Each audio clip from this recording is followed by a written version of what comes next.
Hi, this is T.W. Lawrence, Director of the Booth Writers Guild. I'm here today with Patty Petrie Dees, who is, tell me what your official title is. Sure, it's Director of Education.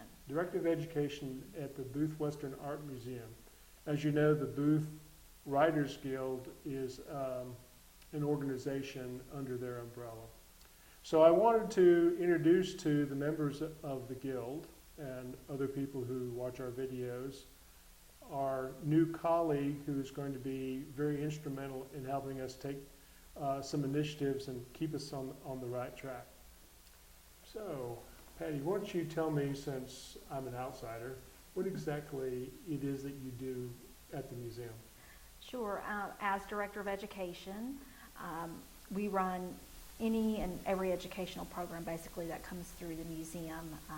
We touch upon it at some point in time, whether it's children's programming or adult programming. Could you give some of the examples for some folks who might not know exactly what those educational programs are? Absolutely. For the children's programming, our focus is often school groups. So we have curriculum-based programs, and what I mean by curriculum-based programs, they tie into literacy standards, language arts standards, social studies, fine arts, even science and STEAM, science, technology, engineering, arts, and mathematics. So we work closely with the schools to make sure we're meeting their needs from both the teachers' side and the student side as well, and develop tours based on our art, and there's lots of varieties of tours that they can choose from, and with the older students, we do K through 12 programming. We even have some pre-K with our Sagebrush Ranch, which is an interactive, hands-on experience for children downstairs at the bottom level of the museum, and it's a great interactive exhibit area for those students. That's our pre-K focus, but for our K-5 curriculum focus on the tours, for our middle school, high school, we also have a curriculum focus, but we tie that much more into the art and also into writing through the Writing Through Art program, which is a program we'll discuss a little bit more in detail on how that ties into the Writers Guild. Okay. For the adult programming, in that sense, we have Art for Lunch programs, we have lectures, we have gallery walks and tours. A lot of that is organized by our executive director, Seth Hopkins, but we do provide support for those adult programs as well. We have large festivals and events every year that we play a large role in. We have our Southeastern Cowboy Festival and Symposium coming up in October. We have an entire children's area on Saturday and Sunday for that. It's October 20th through the 23rd this year. And then we also have a program called Passport to the West, which is a school-based program on Thursday and Friday prior to that weekend. In the spring, we have Cowboy Gathering, which is a great time. That's open to the public. All of these events are open to the public on the weekends. And we even have a special day focused on economics called Gold Rush Days that will take place on April 28th this year for the schools and public schools and homeschool audiences. Okay. Can you speak a little bit more specifically about what the Booth Museum is concerned about along the topic of literacy? Sure. Literacy it's something that the schools have let us know that they need help with. Across the board, especially in elementary, and we hear that a lot. We have a great program called What's the Story, entire literacy-based program for K-5, but our middle school, high school audiences also, there's a great need there as well, and that's where the Writing Through Art competition comes in. How would you define literacy? Literacy, I would define it as the ability to read and write effectively.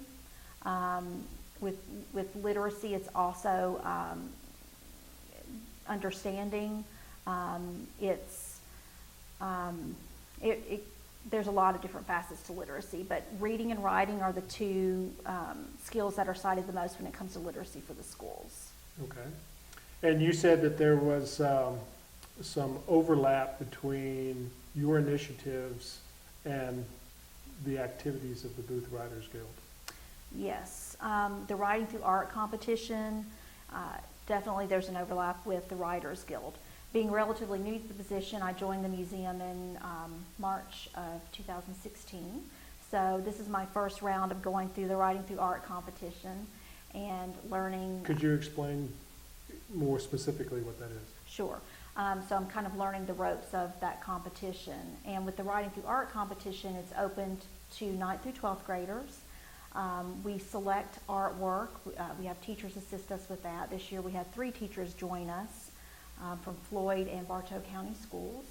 And we walked around the gallery, selected particular flat works, paintings, and then also sculptures that the teachers felt would be a great catalyst to encourage students to write a story, whether it's essays or poetry. We even have a cowboy poetry, short story, 4 different categories for the students to choose from.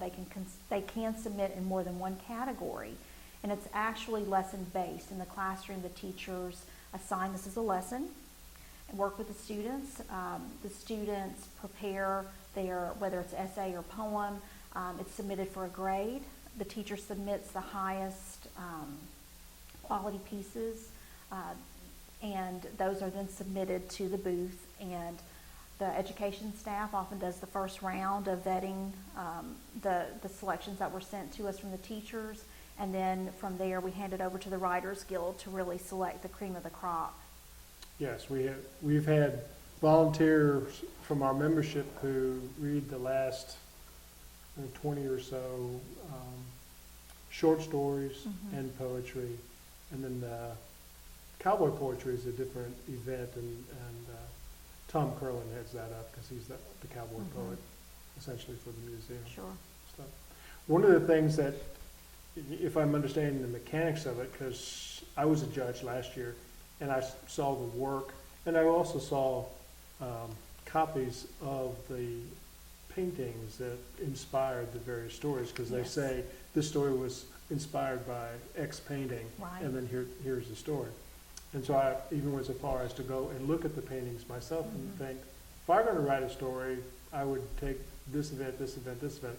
Obviously, I'm much older. Right. But it's interesting to see how they do. It was also interesting and encouraging at the level of progress that they had made as writers. As an aside, one of the things I've always maintained that is an advantage for the Booth Writers Guild is that there is so much resource here, both for inspiration, spending an afternoon walking around, sitting in front of paintings and sculptures and absorbing that. And then, of course, we have here as well a tremendous resource library that's very specifically aimed at the time period, and several in detail of you want to know how people dressed, you want to know what people ate, you want to read newspaper clippings from back then. It's in the library. So there is a tremendous resource there. And, oh, by the way, we're very happy to participate, in the limited way we do, in these programs. Because I know that there's a big push for literacy from several nonprofits and civics type groups so that you share that platform with. Yes. How about personally, what kind of writing do you do? I did it in college. My focus was art history. So that was many eons ago. So primarily writing from, that perspective. I would not consider myself a creative writer by any means. That falls upon my daughter, who, I don't know where she got that gene from, but she's a great creative writer. For myself, I don't consider myself a writer. But you do write in your job. I do write in my job. That's absolutely right. And How writing much? in my job, I write a lot in my job. And a lot of the writing in past positions that I've had a lot of grant writing, a lot of curriculum writing, lesson plan writing, marketing, grants fall under development, so a little bit of everything in kind of a nonprofit business world. if you want to. Let me stop you for a second and turn to our members. As you know, members of the Booth Writers Guild are not all creative writers. We do nonfiction, we do poetry, we do the cowboy poetry. Basically, our group is anybody who wants to use the resource of the museum and fellow members who enjoys writing. We'll take them in. They don't have to write about the West. They just have to enjoy writing as much as we do. Also, for people with my personality, we just like dressing up like cowboys every now and then to go along with our writing. When we come out of our writing caves, we like to. You like to dress up like cowboys. Got it. Something like that. Can you tell us a bit more? You had mentioned to me earlier about your experience with long distance learning. Yes.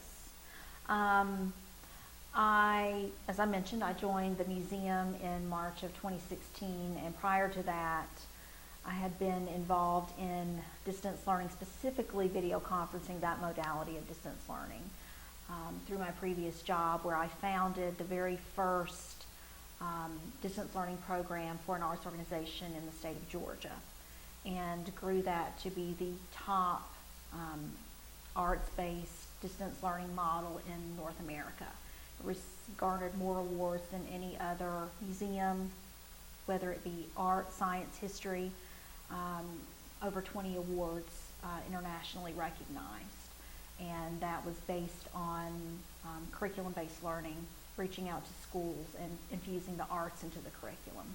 So now you know why it is that Phil and I are going to lean on you to use the modality, as you call it, of distance-based discussions and meetings in our platform. Because, as people have said, Jim Dunham, who's the historian of the museum, Yes. the director of special projects, projects, has always said, he opens up his discussions about the museum as, why would you open up a Western art museum in Cartersville, Georgia? Aren't you in the wrong place? Shouldn't you be in Texas or New Mexico, or at least on that side of the Mississippi?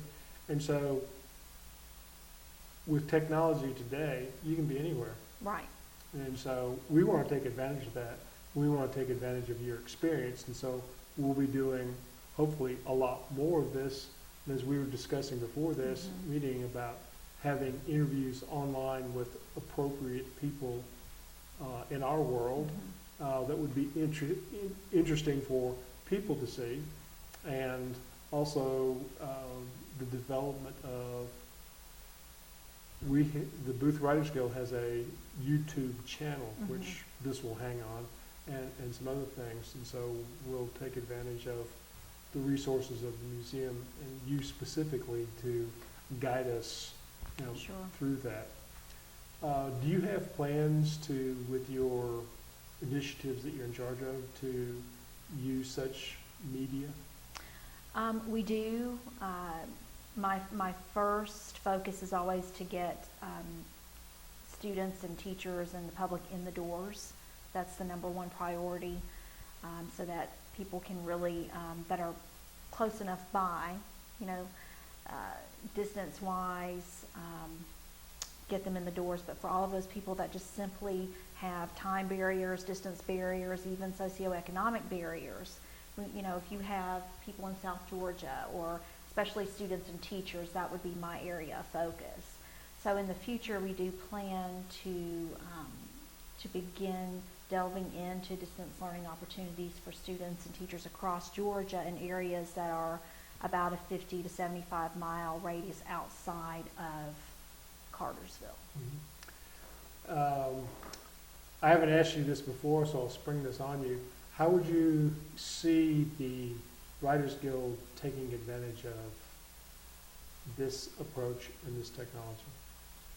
Well, for the Writers Guild, that gives you an opportunity, as you mentioned prior to the start of this conversation. It's going to allow you to reach out to anyone across not just North America, but honestly the world. It's almost a Pandora's box with what do you really want to do with this? You have to be very targeted in who you're trying to reach, where you're trying to reach, because you can delve into this world and you can have people contacting you from, Africa or Japan, which is great if that's what you want. But if you want it to be more focused, I think just determining your area of focus is really critical. And there are organizations out there that can help you in marketing this, so that you don't have to try and do it yourself. You don't want to recreate the wheel if you don't have to. And Center for Interactive Learning and Collaboration would be the first place I would send you. They market programs. If you're looking for marketing programs and working with student audiences and teacher audiences, they would be great help for you. As far as marketing if you're interested in marketing just to adults, maybe to other writers guilds, then that would be a whole nother set of circumstances. That may be something that you may need to create on your own and create that marketing wheel for that. So a lot of discussion involved, a lot of brainstorming, a lot of where do we want to go with this, who do we want to reach, how big do we really want to make it, how many sites or people do we want to reach out to at the same time. Do we want to multi-point it, which means you're connecting with more than one site or person at a time? Or do you want to keep it what's called point-to-point, where it's very intimate and personal, and it's maybe the Writers Guild presenting to a group in a library, or 5 people independently in their homes. There's a lot of different facets to it. So it's determining the template that you want to use, or maybe it's a variety of templates, depending on the program that you're presenting. It's an interactive writers workshop. If you want that personal approach, you would definitely limit the number of sites. If it's more of a lecture presentation, you want to be able to reach out to as many people as possible. You may have 100, 500 people at a time watching. That limits your interactivity with the site, so just depending on what you want. Okay. The final question to wrap up our discussion today, I'll ask you very specifically is, what can individual members, or collectively, what can the Writers Guild do to help you be successful? To help the booth be successful, I think marketing is great. To do co-marketing efforts where we can go out into the community, make the community aware of the Writers Guild, of the Writing Through Art literacy competition, and then also the literacy programs that we have for the K-5 audiences. Okay. So for those of you who are going to volunteer so that I don't have to be a judge again this year, you can contact the email at the bottom of this and let us know. But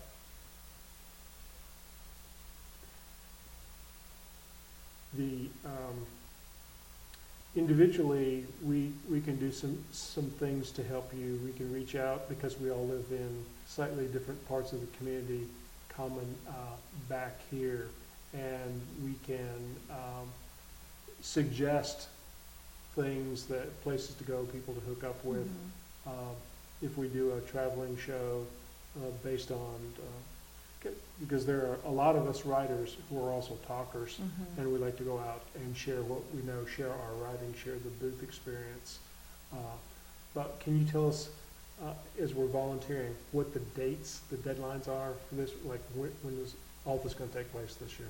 For the Writing Through Art competition, submission deadline for students is December 9th. Oh, so soon. Okay. Yeah. So. And when is the final judging? Final judging is March with Cowboy Gathering. So I'd have to look at the dates. I want to say it's around the 10th of March. Okay, so basically it's a first quarter of 17 exercise for us. Yes. Okay, so Yes. keep that in mind, that we're going to be looking for people to help us out after they've made the first couple of passes at calling the entries. Which we'll probably do in December, I would think. That's probably the key time for us. Okay, we'll work that out and we'll let you know. Well, on behalf of the Booth Writers Guild, Patty, we welcome you to the museum. We look forward to squeezing everything we can out of your initiative. I mean, selfishly, no, please, don't make us do that. But welcome, and we look forward to working with you, improving our art and improving the reputation of and knowledge about the museum. Great, thank you so much. And thank you.